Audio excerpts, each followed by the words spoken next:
Bismillahirrahmanirrahim. Assalamualaikum warahmatullahi wabarakatuh. Perkenalkan, nama saya Ines Rigufani, NIM F 2018-01016. Baiklah, di sini saya akan menjelaskan tentang materi kimia medisinal yang berjudul tentang stereokimia dan aktivitas biologis obat. Baiklah, mulai dari pengertian stereokimia. Nah, stereokimia merupakan ilmu yang mempelajari tentang struktur tiga dimensi dari molekul, yaitu sebuah struktur yang memiliki rumus molekul yang sama hanya karena susunannya berbeda yang akan mengakibatkan fungsi yang berbeda pula. Nah, selanjutnya, pada interaksi obat reseptor ada dua nilai yang sangat penting, yaitu distribusi muatan elektronik dalam obat dan reseptor, serta bentuk konformasi obat dan reseptor. Oleh karena itu, aktivitas obat tergantung pada tiga faktor struktur yang penting, yaitu yang pertama stereokimia molekul obat, yang kedua jarak antar atom dan gugus, dan yang ketiga distribusi elektronik dan konfigurasi molekul. Nah, selanjutnya perbedaan aktivitas farmakologis dari beberapa stereoisomer disebabkan oleh tiga faktor. Yang pertama itu adalah perbedaan dalam distribusi isomer dalam tubuh, yang kedua perbedaan dalam sifat-sifat interaksi obat reseptor, yang ketiga perbedaan dalam absorpsi isomer-isomer pada permukaan reseptor yang sesuai.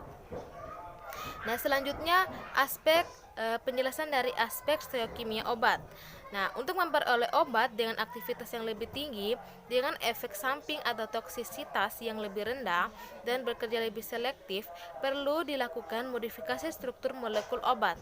Ada dua aspek stereokimia obat. Yang pertama adalah isoterisme, yang kedua isomer dan aktivitas biologis obat. Nah, jelaskan dari yang pertama, yaitu isosterisme.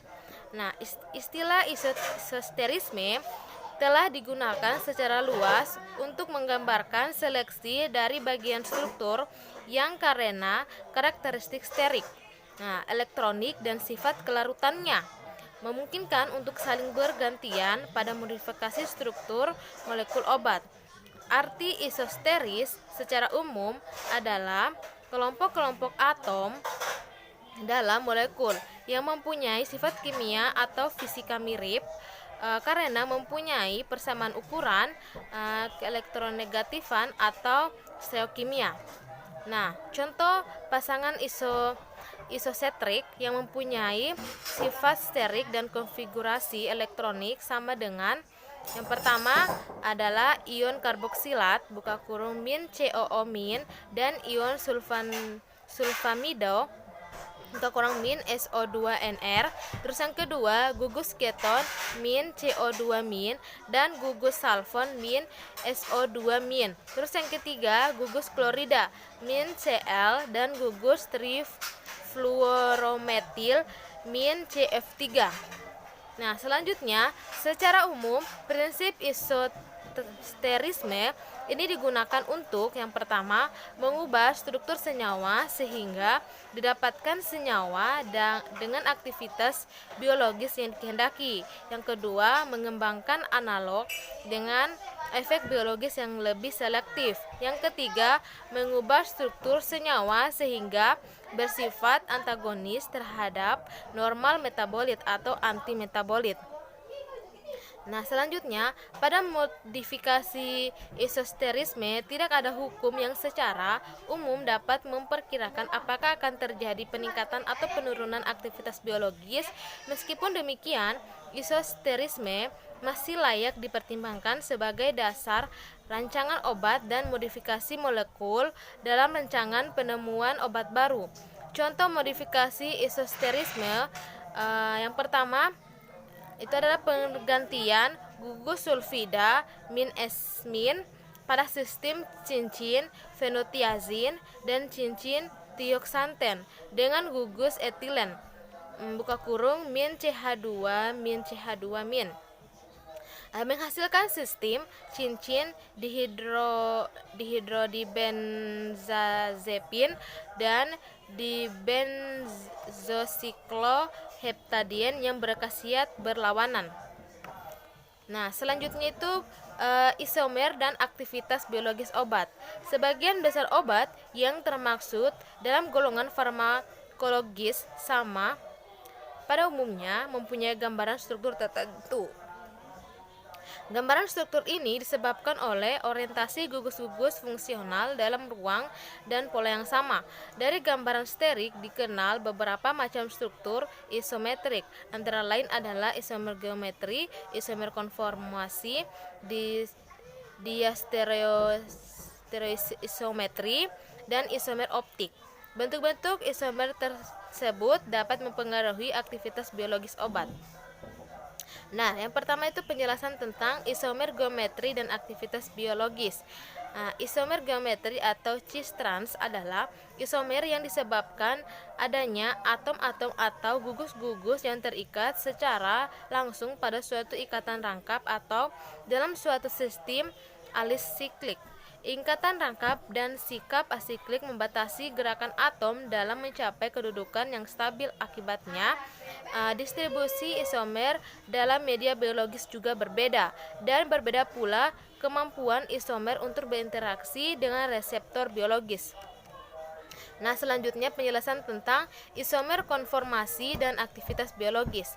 Nah, isomer konformasi adalah isomer yang terjadi karena adanya perbedaan pengaturan ruang dari atom-atom atau gugus-gugus dalam struktur molekul obat.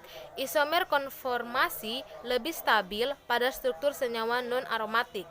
Nah, selanjutnya penjelasan tentang diastereoisomer dan aktivitas biologis. Nah, diastereoisomer adalah isomer yang disebabkan oleh senyawa yang mempunyai dua atau lebih pusat atom asimetrik, mempunyai gugus fungsional sama, dan memberikan tipe reaksi yang sama pula. Kedudukan gugus-gugus substitusi terletak pada ruang yang relatif berbeda, sehingga diastereoisomer mempunyai sifat fisik, kecepatan reaksi, dan sifat biologis yang berbeda pula. Perbedaan sifat-sifat di atas berpengaruh terhadap distribusi, metabolisme, dan interaksi isomer dengan reseptor. Nah, selanjutnya penjelasan tentang isomer optik dan aktivitas biologis. Nah, isomer optik atau enantiomorph optical antipode adalah isomer yang disebabkan oleh senyawa yang mempunyai calon C asimetrik. Isomer optik mempunyai sifat kimia fisika sama dan hanya berbeda pada kemampuan dalam memutar bidang cahaya, terpolaritas, atau berbeda rotasi optiknya. Masing-masing isomer hanya dapat memutar bidang cahaya terpolarisasi ke kiri atau ke kanan saja dengan sudut pemutaran sama.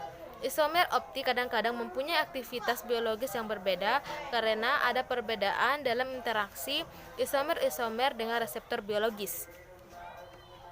Nah, selanjutnya jarak antara atom dan aktivitas biologis.